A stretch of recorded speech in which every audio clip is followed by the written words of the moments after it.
là nó có hai tiền. Bây giờ nhớ hậu có lưu xí, tôi chỉ một cô lại nó. Giờ bây giờ hai tiền, cô chỉ vậy tôi mới xin cho cô. Họ cháy tiền, cô tôi chỉ ta luôn. Cô trở lại đa cũ một học nông, học mong một học đi. Cô như chỉ lưu, bây giờ năm. Bây giờ chỉ lưu, họ chỉ khía cho cô. Ê yo che cô anh hay nhớ cho linh ngô. Cô là nhớ cho lưu cô mà liều. Cô yi bao tiền, cô yi ít hơn chỉ cho cô. Nếu tôi chỉ mong khi đã chỉ nhớ cho tiền nó cho cô. Chỉ xa lưu khía cho cô chỉ tôi xía cho cô. Cô yi bao tiền, cô có một thêm. Sẽ hai tiền mấy nữa. Cô mua lại chê, cô ý xía. Muốn thiệt tôi hiểu có lưu tiếc con cho đầm. Cô yi bao tiền, cô cho thác cô nhớ cho tiền nó. Cô tranh kia, cô yi chỉ lưu. Từ lâu, cô yi hai tiền, cô tôi chỉ biết con. Cô yi hai tiền, cô tôi chỉ biết con. Ê cô tôi chỉ xa luôn. Tôi chỉ cô chỉ tôi xía cho cô. Tôi biết có yêu ở tao lên cho cô, cô chỉ tôi xía.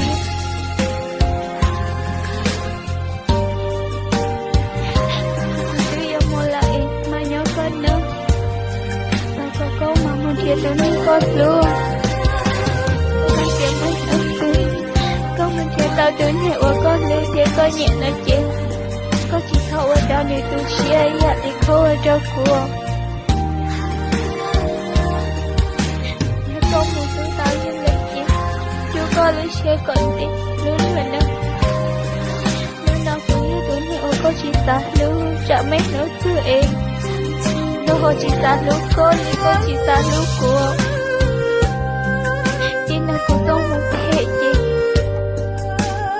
Cô yêu quý xía cho con. Đã xin cô yêu chỉ nhớ lấy thương nào. Đã hãy biết cô yêu con cũng lo lắng. Yêu chỉ nhớ lấy thương. Lời cô yêu chỉ nhớ lấy thương là tiếc. Đã hãy biết cô yêu chỉ phải dạy đâu con. Em muốn nông em yêu yêu sư lý chỉ mua là người đã chỉ.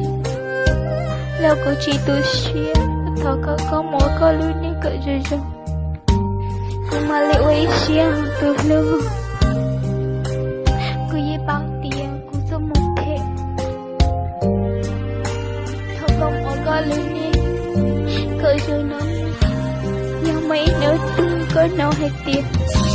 Cô thơ lại nói chuyện. Thọ có không vô lỡ chơi cô chiên.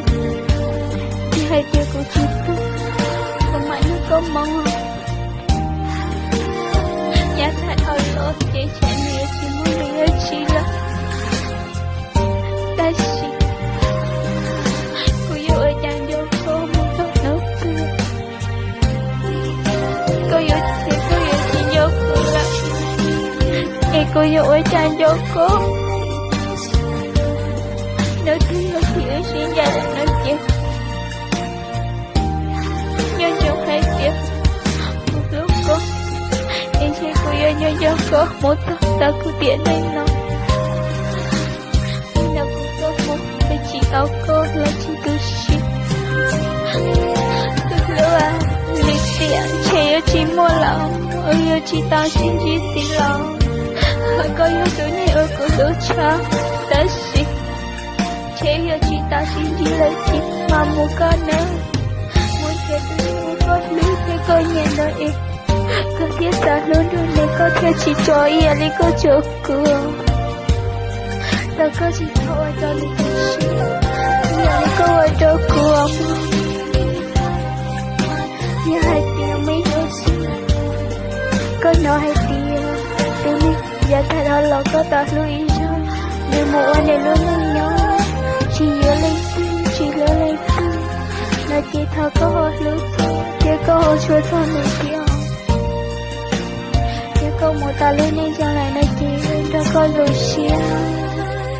Hai tiếng câu mua lên nên. Em lưu chỉ lưu có lỗ có tu xia nói chuyện. 切过也把口都写，沿着高度写掉。